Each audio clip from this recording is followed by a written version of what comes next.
Morning and welcome to the City Governance Committee. I would like to begin today's meeting by acknowledging the traditional custodians of the land on which we are gathered and pay my respects to elders past, present and emerging. So welcome to the City Governance Committee meeting of the 8th of September 2021, and I declare this meeting open at 10:49 a.m. I would like to advise attendees in the room that this meeting is being webcasted and audio recorded, and I remind attendees to practice social distancing and take the necessary safety precautions. And welcome to those of you watching at home. As today's agenda does contain a confidential report, I note that a proposed motion to suspend section 7.11A of the Local Government Committee Meeting Code for the purposes of audio recording the closed sessions in today's meeting for Council's internal confidential use only is now displayed on the screen behind me. And do I have a mover for this motion? Councillor Stemp has moved. Councillor Murphy has seconded. Do any councillors wish to speak to the motion? No. I will now open the floor to vote. All those in favour, please raise your hand. That has been carried unanimously. Thank you. And I do have two leave of absences. Mayor Power and Councillor Raven are attending the 2021 APCS Mayors and City Leaders Networking Lunch in Brisbane City, so they have had to depart during the break, so they won't be attending this morning. So, do I just need to move? Okay, do I have someone to move that approval is given? Thank you, Councillor Murphy, seconded by Councillor Karansky. All those in favour, please raise your hand. Thank you. That has been carried unanimously. Lovely. We will start with report 4.1. And can the Finance Manager, Ms Caroline Bugg, please enter discussions? And she's up the back today. And before we open discussion on this item, do any councillors have a conflict of interest to declare? No? There being none, I will now refer to Ms Bugg to open public discussion. Thank you. Thank you, Chair. Item 4.1 is the July 2021 Executive Financial Report. I'll take the report as read, as July is traditionally a quiet month and there are no trends or variances other than timing to be identified so early in the year. We haven't identified any new risks during this period. Just one note on the sundry debtors. There are a couple that mentioned follow-up in August. Just an update on those. The APA group invoice has been reversed and the amount and entity to invoice has changed. So that's been corrected. And the EDQ invoice that was being followed up after discussions with EDQ, they were targeting having the payment process through tomorrow's payment run. Happy to take any questions you might have on the report. Thank you, Councillor Stemp. Thank you, Madam Chair. Ms Bugg, just one quick question. On page 11, just the rates and charges, I just noticed there it said got less cash discount remissions adjustments. Just noticed that July 2020 was sort of half of what June 2021 is. I was just simply curious as to the sort of understanding as to why the difference. Thank you.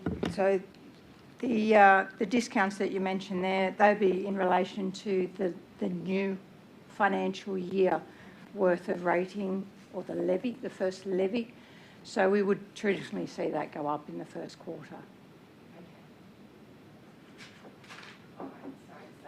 I'm with you. So the July, okay. I think I understand. So we generate the first levy for July. Oh, I'm with you. Sorry, with you now. Okay, thank you. Does anyone else have any other further questions? Councillor Jeremiah. Thank you, Madam Chair. I have a question regarding page 2 of the attachment. Under operating expenditure, it states that information technology projects have commenced. However, costs have not been incurred as anticipated. Is the reason why those costs haven't been incurred is because of project delays? Generally, it'll be because we haven't processed invoices, so we haven't seen them come through yet. So we know the work's been undertaken, we just haven't been invoiced for it. So it's less of that the work hasn't actually been completed and the project's been delayed, and it's more about just the processing of the work orders and the purchase orders. Correct. And the invoices. Thank you. Thank you. Any further questions? No?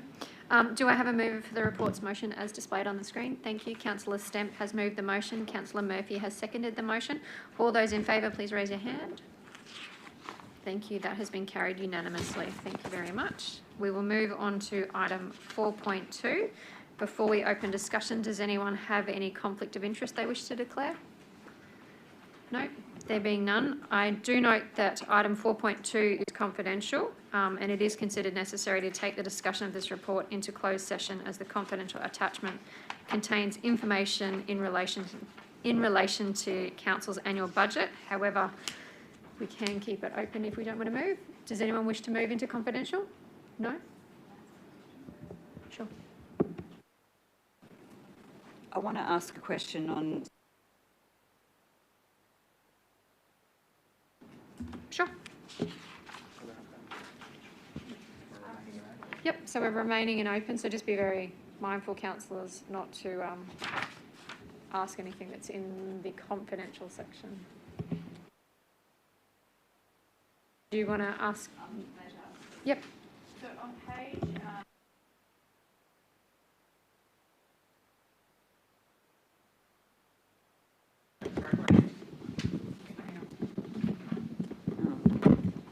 Thank you. On page 22, it refers to the local infrastructure program.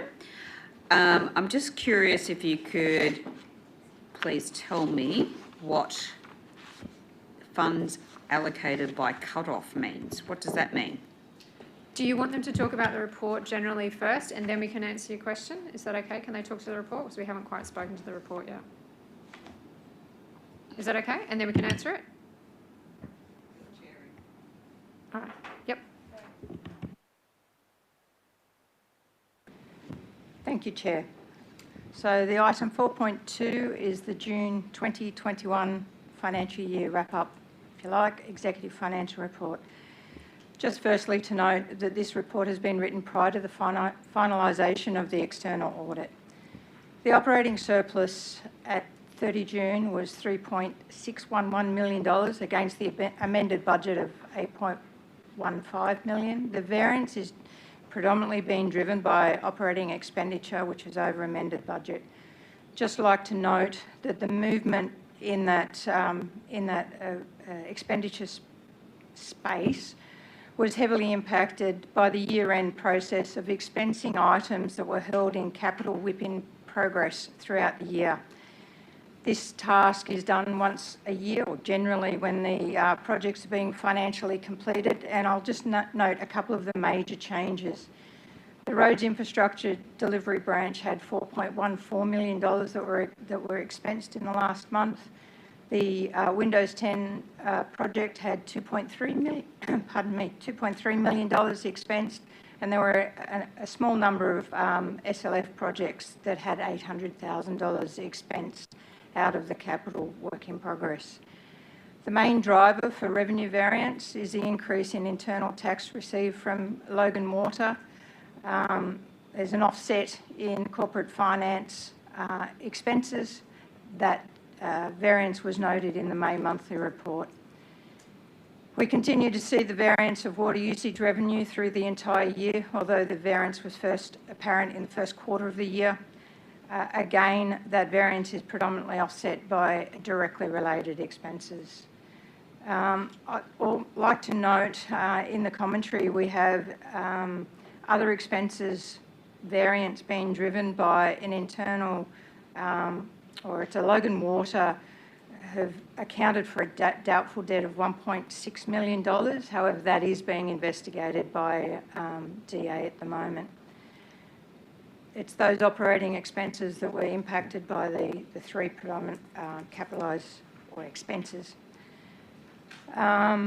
Investment rates and charges, sundry debtors. Please note that the Point Corp invoice that is in the report has been paid in late August, which is good to see. The LIP program that Councillor was mentioning, this is a quarterly financial update. The table shows the funds allocated by the guidelines and spent to the end of the financial year.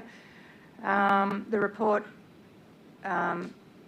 this report or reports similar to this will be available on the website shortly. We do have a few challenges regarding accessibility to overcome to get this report actually published.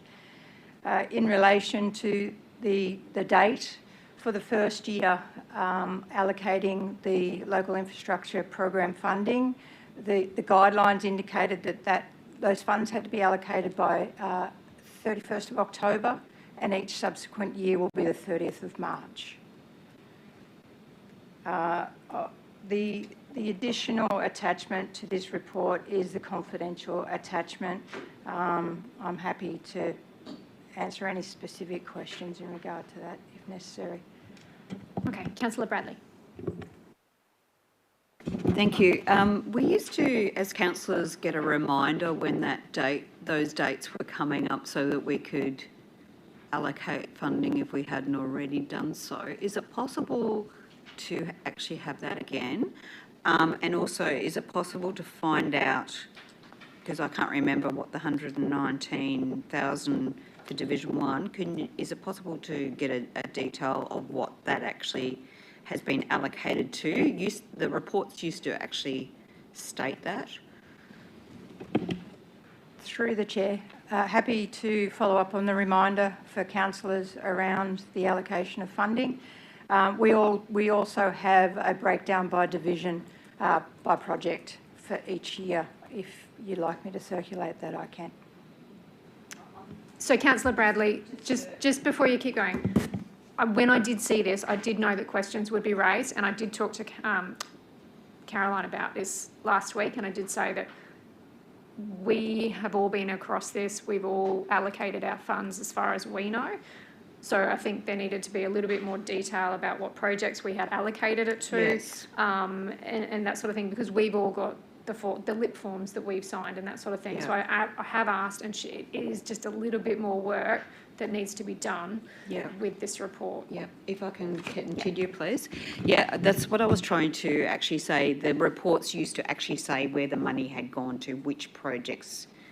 And for me, that was a reminder to allocate money to other projects that I hadn't already. So I can't remember what I've signed and what I haven't signed. And whilst I've got a spreadsheet of where money is to be allocated, but I cannot remember at the top of my head which ones have or haven't been funded. So I'd appreciate that. And for transparency, I think it needs to be as well. Do you want to add anything? You're okay? All right, Councillor Hermine. Thank you, Madam Chair. My question is just seeking some reassurance regarding page 22 of the overall agenda, and on that page there's that local infrastructure program table. Under Division A, there's $293,000 that's been unallocated. Now this is for June, and at that time it wasn't, but since then I've undertaken some community consultation, and on the 29th of July, which I understand is outside the scope of this document, that $293,000 out of that financial year had been allocated, so I signed off on the LIP form. I just wanting some reassurance that that $293,000 will still be used on the project. If approved by the manager, of course, that I signed off on that LIP form. Through the Chair, absolutely available. Thank you. So, Ms Bugg, I know that we did speak, and I did say that there would be questions over this and that sort of thing. So just wanting to know, in the background, in future, if we're bringing this up, could we have a bit more detail in the projects so that we are open and transparent, I guess, for our communities? Can we add that in? If I may. The report that will be going up on the website will clearly articulate the projects that have been approved and have commenced. I'm happy to add that into this report for you. I think that would be great, councillors. I think, yes, I'm seeing head nods. Awesome. Okay, great. Does anyone else have any other questions? Oh, Councillor Murphy. Thank you. Through the Chair, just for the transparency of anybody listening. So we're talking about local infrastructure program, which is the allocated funds towards each division. And these funds are used to assist the councillors to go out and help their community get their required things. And this funding can go to community infrastructure, footpaths, traffic improvements, sport and rec, community facilities, parks and others. Others are very special projects that have not got other sources of funding. So I just wanted to put that out there. It gives us an idea of how the money is going with allocations, but please be assured that all these projects have to go through a manager to be signed off before money is allocated, and it's not just on the say-so of a councillor. Thank you. Thank you, Councillor Murphy. Does anyone else have anything? No? There is a motion up on the screen. Do I have a mover for the motion on the screen? Councillor Bradley has moved. Councillor Murphy has seconded. All those in favour of the motion, please raise your hand. Thank you. That has been carried unanimously. That marks the end of the Finance Manager's report. Do you have any general business for us? No? Does anyone have any general business for Ms Bugg this morning? No? Lovely. You're free to go. Thank you. All right, we are moving on to item 5.1. And Ms Kay Sullivan is already sitting here ready and waiting to go. Before we open discussion on this, do any councillors have a conflict of interest to declare? Nope.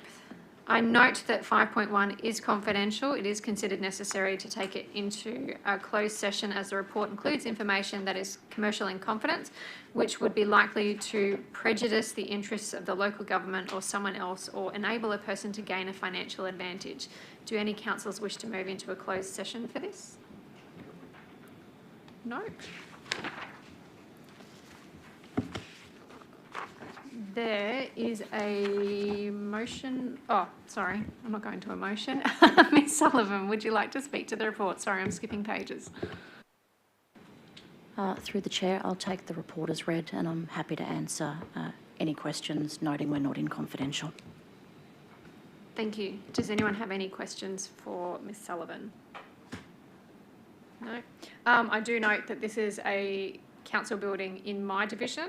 I have had conversations with people in community, and I have had conversations with Ms Sullivan and others in her branch to make sure that this is moved through in an appropriate way, and so that we can actually get it activated quickly as well. So we have actually just amended something very slightly in it to add 0.8 in, so that we can approve an appropriate short-term use of the facility until the tender as detailed in clause 1 be finalised, and that's so that we have someone in there over the school holidays hopefully and activating the space. So do I have a mover for the motion that's on the board? Oh, questions? Sorry. Thank you, Madam Chair. Ms Sullivan, does that amendment have the organisation's support?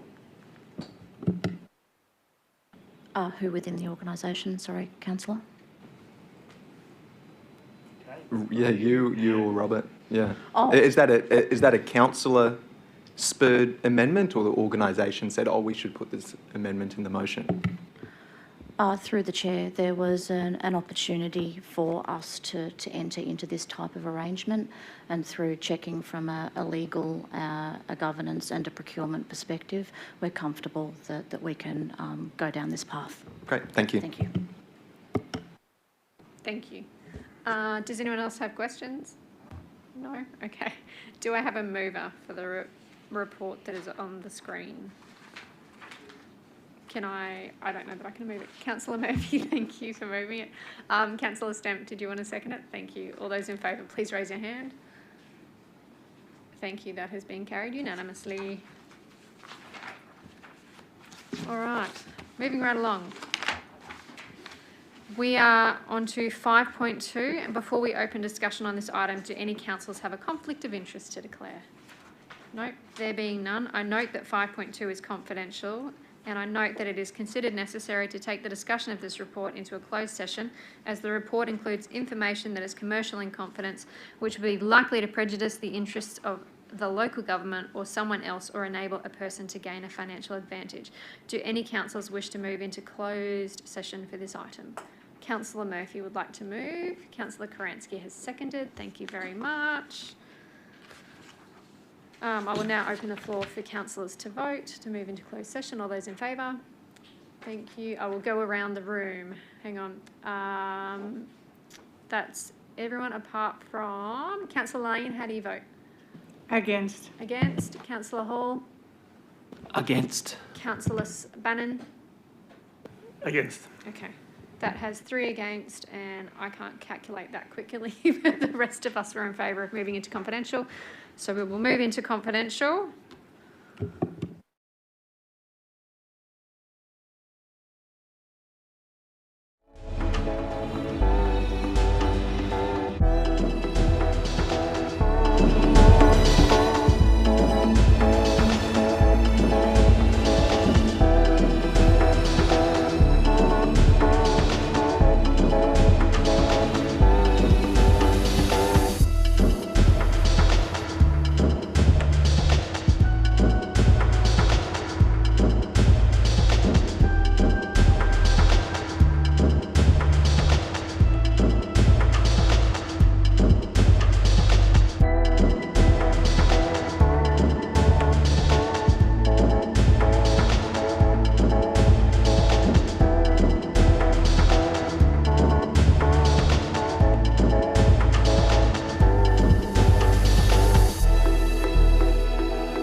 Okay, we are back into open session. Thank you for bearing with us. We will put a motion up on the screen in a moment.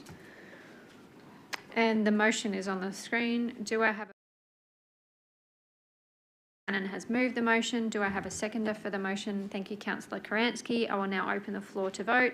All those in favour, please raise your hand. Lovely, that's been carried unanimously. Thank you. All right, that marks the end of the Administration Manager's report. Is there any general business for us, Ms Sullivan? Not today, thank you. No? Does anyone have any general business for Ms Sullivan this morning? Councillor Bannon. This one's more of a thing. I just want to thank you for the work that you put into the last report, and just want to thank you, all the councillors, for your support. Lovely. All right. We are now going to move on to GB. So I note that due to social distancing restrictions, not all managers or staff could attend today. That being said, does anyone have any general business? Any general business for the Director of Organisational Services? Councillor Karansky. Thank you, Mr Strachan. This is a very simple one. Could I just ask that consideration be given for reversing the pages on our confidential report so that the inside of the red page faces outwards? It would just make it easier for us pairing up our reports with the confidential nature of the reports. I've noticed a couple of other councillors have said the same thing, so thank you. Thank you. Does anyone else have anything else before I launch into my GB? No? Okay. I have two GBs today. So the first one being for the Logan Royal Queensland Show, the Ekka Holiday. We all know that it has been on the Monday of the Ekka week, and it's been gazetted that way for quite a long time. And council has to notify the state government at least 1 year in advance so that it's gazetted, so that schools, businesses, everyone can work around it and that sort of thing. We're not proposing to change the Monday. However, we will look at doing consultation in the future in case the Ekka is cancelled yet again, and we hope that it's really not. However, I do have a motion that is on the screen now. If you would care to take a look at that motion so that we can actually do some community engagement so that we can get it right from next year. Sure.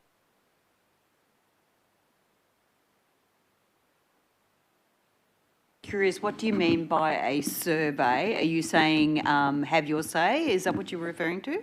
Yeah, it will go out as a have your say. It will wait until, I think, next year. Is it February, March next year? So that we can put it in the first magazine that will go out next year. I think that was right. My other question is, because it refers to the City Lifestyle Committee, shouldn't it have been in the City Lifestyle Committee that you asked for this rather than in this committee? No, because the calendar was adopted through governance. So it will essentially be a change to governance. Should you be referring to that it come back to this committee then as well, or in conjunction? Yep. Yes, they can change that to come back to here. Yes, they will do. Councillor Karansky and then Councillor Lane. I was just going to make the comment that it was coming back to the City Lifestyle Committee, and this is the first time I've actually seen this come up as a motion, so this is news to me. May I just ask a question? Have the Mayor and Deputy Mayor been briefed on this?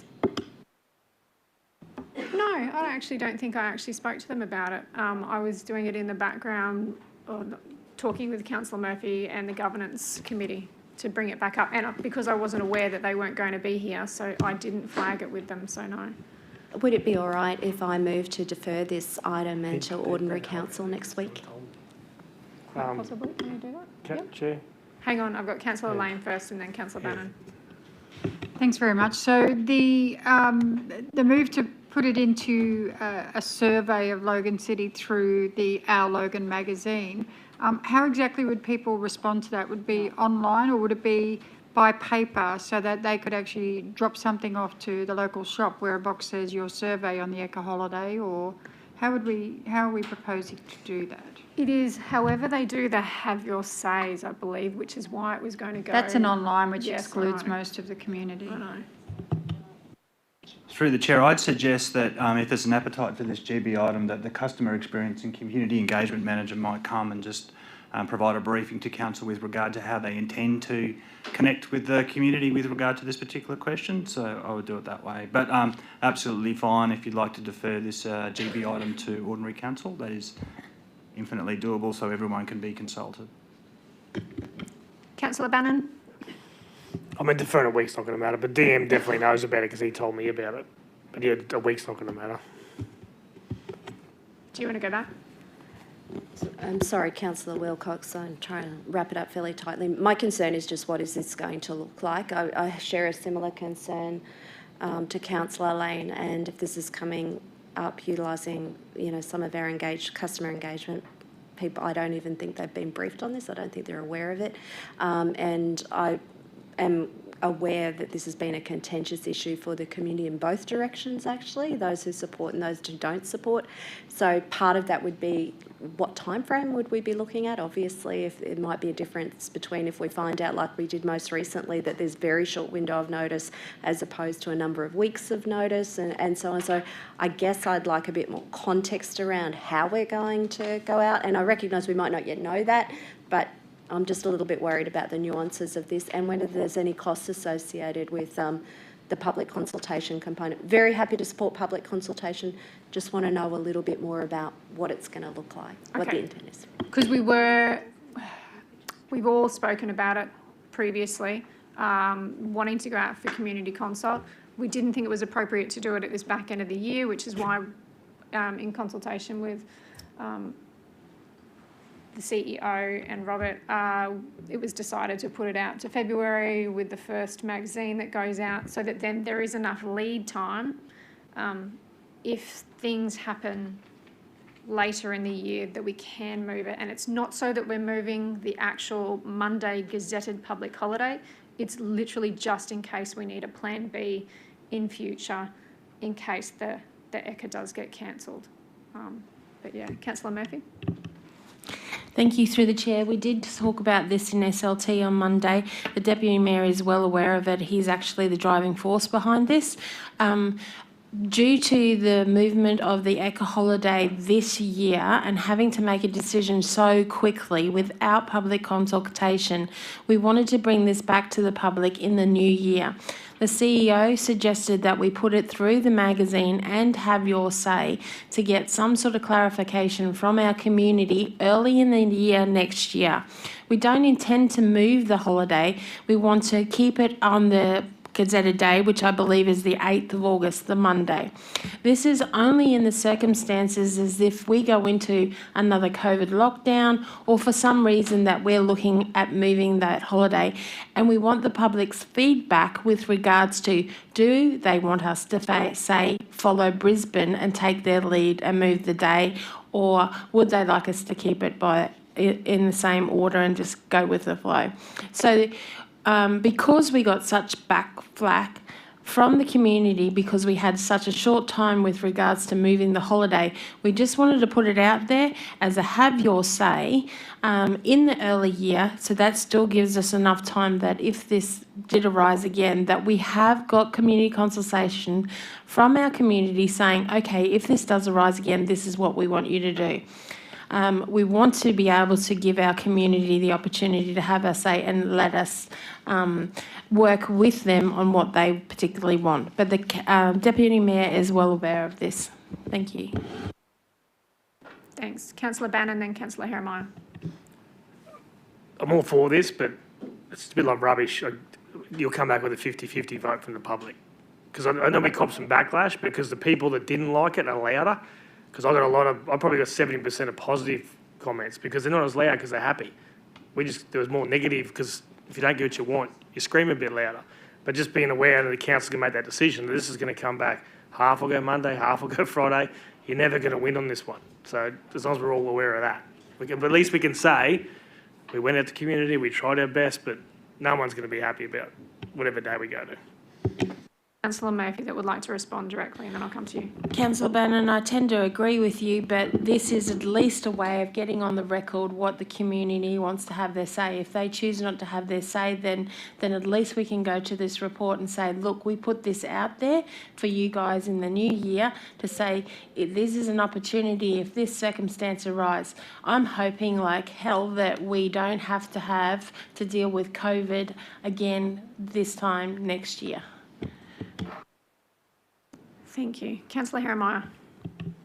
Thank you, Madam Chair. And I'm in support of the survey and the have you say and the idea behind it.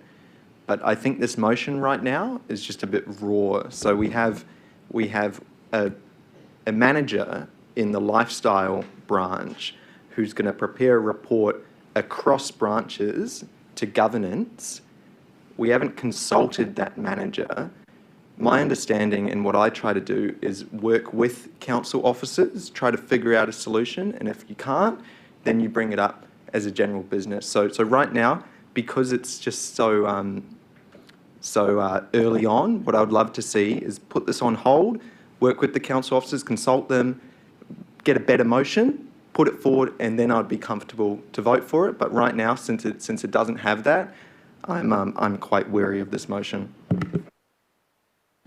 I think So we can just, for want of a better word, drop this now, go back, do some work behind the scenes and bring it back at our future committee meeting.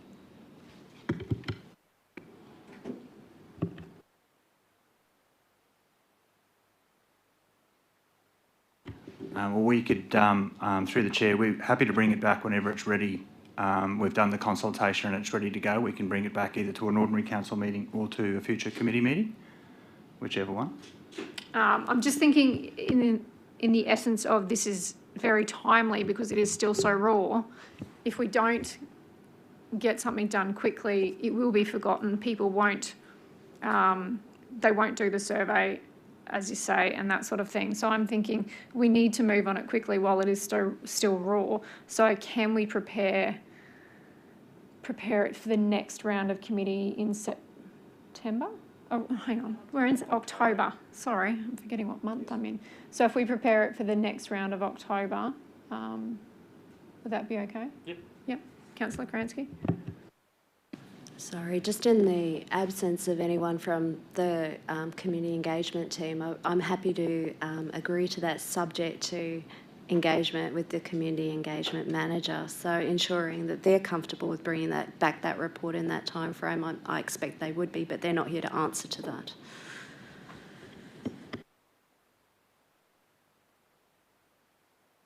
I think, just to be clear, I think what we've agreed to bring back is just the GB item. So do some consultation, work out how it's going to work behind the scenes, and then bring it back. So not undertake the consultation survey and bring back a report based on that. The results from that. What we're actually just bringing back is a GB item to get the work approved by council. Right, I just want them to know that it's happening and they're part of the conversation rather than it's happening to them. Thanks. My question is for Mr. Strachan. Mr. Director, was this raised in ELT as part of communications when we were talking about the Eco Holiday from our SLT meeting? No, this hasn't been discussed in ELT. I think Councillor Wilcox has raised this a few times in GB in local government meetings that she intended to go to the community and ask them for their thoughts on any future change to the public holiday. So in just working with Councillor Wilcox, that's where we're at the moment. So it's not something that's come from ELT. That's no worries. I think it's a cracker of an idea and I absolutely support it 100%. It's just, yeah, as we say, that communication, if we can bring it back to a future one, that would be amazing. Awesome. We will just...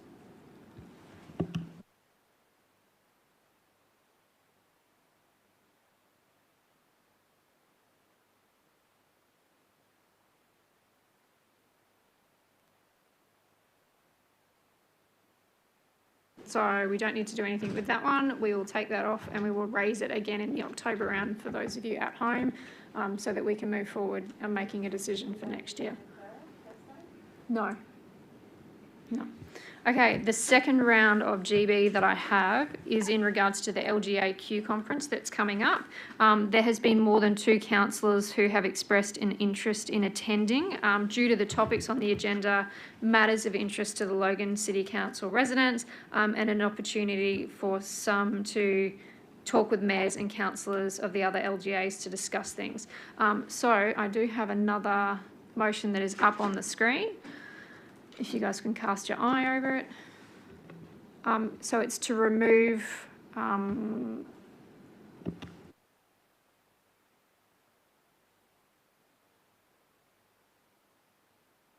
Chair, so this is, under the councillor expenditure and reimbursement policy and procedure at the moment, it limits attendance to the LGA conference to 2 councillors. I've heard through Councillor Wilcox that there are actually 4 councillors who would like to attend for a range of reasons. Good reasons, I think, in relation to the agenda and the opportunity to raise matters topical to Logan residents with mayors, deputy mayors and councillors from other local government areas. In order to send 4, we will need a council decision. So this GB item is just requesting that the Director of Innovation and City Transformation put a council report to next week's ordinary council meeting, and that will further explain the reason why we would like 4 councillors to attend rather than 2. and Councillor Karansky, just before you ask, yes, the Mayor and the Deputy Mayor are very aware that this one was coming up. So Councillor Karansky. Thank you, Madam Chair, but that wasn't my question.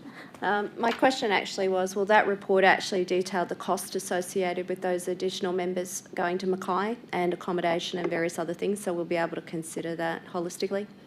Fantastic, thank you. Councillor Herrimeyer and then Councillor Bradley. Thank you, Madam Chair. Early in this term, I was voted to be the representative, or one of the representatives for LGAQ and ALGA, and I went to the conference in the Gold Coast last year, and it was a really worthwhile experience. I paid for my own accommodation on the Gold Coast, and I paid for my own transport down to the Gold Coast, and it was really worthwhile, and I think it would be good to have more councillors come along to those conferences, and it really just comes down to the costing, and I look forward to that discussion and that debate. Thank you. Thank you. Councillor Bradley. Thank you. I just checked the dates and we don't have any council meetings, and from memory that usually is the sticking point for why there were only 2 that would be allowed to go at a time. I did express at the start of this term that I wanted to be part of the LGAQ representative. Councillors didn't vote that way, but anyway, that is what it is. I get a lot of value as a councillor going to these events, and I strongly encourage councillors who are interested to put their hand up, because when you talk to other, you get amazing ideas and suggestions and whatever from the actual conference itself, but it's also a wonderful way to interact with other councillors from other council areas. It certainly, I suppose, can widen your thoughts, your experiences, and certainly give you a different perspective. And again, I'd strongly encourage those who are interested to put their hand up. Thank you, Councillor Bradley. Councillor Karansky. My apologies, Madam Chair. So with that in mind, we've actually received a request from 2 additional councillors. Is that option open to any other councillors who might want to attend? Yes. It will be in the discussion if we talk about this after. So this, my understanding is this will be brought back to ordinary council to allow us to send more councillors to it. And then there will be a discussion after that as to who will actually attend. Is that correct? Well, my understanding is that we have the 2 councillors that are named. So Councillor Herrimeyer is correct. Himself and the Deputy Mayor are the representatives. I understand there are two other councillors, so the Mayor would like to attend, and also Councillor Wilcox would like to attend. So they're the councillors that I know would like to attend at the moment. So the report was going to be drafted around the councillors that we know would like to attend. If I'm hearing now other councillors might want to nominate, that does put a little bit of a different perspective on the report. And if that is the case, then there is a possibility we could delay the report. The problem with its timing in relation to getting flights and accommodation in terms of leaving it to the next the next round of committees is probably a little bit late in terms of logistics. So we probably do need to make a decision at the Ordinary Council next week. But we could draft the report in the way that it is open for other councillors to nominate to attend. But it very much was the thinking that it was the two councillors that have previously been nominated as the representatives of council, plus the Mayor and Councillor Wilcox. So if I could just ask a question. So with regard to the budgets that these come out of, is this actually picked up under council laws, individual budgets in terms of travel and accommodation, which is reported on independently? Or is this a pool of budget? I'm just not quite sure where the funding comes from. My understanding from conversation with the corporate governance manager is that she's got the budget there for the conferences of this nature. Now, that obviously would depend on how many councillors wanted to attend in terms of what's available in that budget. So what do you require, Mr Strachan, from councillors to enable this report to be ready on time? If there are any additional councillors that wish to attend, they need to let whom know by when? I'm happy, if additional councillors would like to attend, if they let me know, I'm happy to communicate that to the Director of ICT. Excellent, thank you. Councillor Lane, did you have some? Oh, okay. I was just thinking, Councillor Stamp, is it the ALW, the other one that you and I are both on, is it the ALGWA, the Australian Local Government Women's Association? Is there a budget still attached to that one to attend a conference this year? Because that one has been cancelled. So could we move that budget across to the LGAQ conference as well, if that's possible? Okay, excellent. In terms of getting the report drafted and on the agenda for Ordinary Council meeting, if it wouldn't be too onerous, if I could have the nominations by, say, close of business tomorrow, that would be appreciated. Excellent. Anyone else have any further questions? Nope. Beautiful. There is a motion on the screen. If you could all cast your eye over it. And then do I have a mover for the motion that's on the screen? Thank you. Councillor Murphy has moved the motion. Councillor Bradley has seconded that motion. Do I have all those in favour, please raise your hand. Sorry. Thank you. That has been carried unanimously. Lovely. Mr Strachan, do you have any GB for us today? No?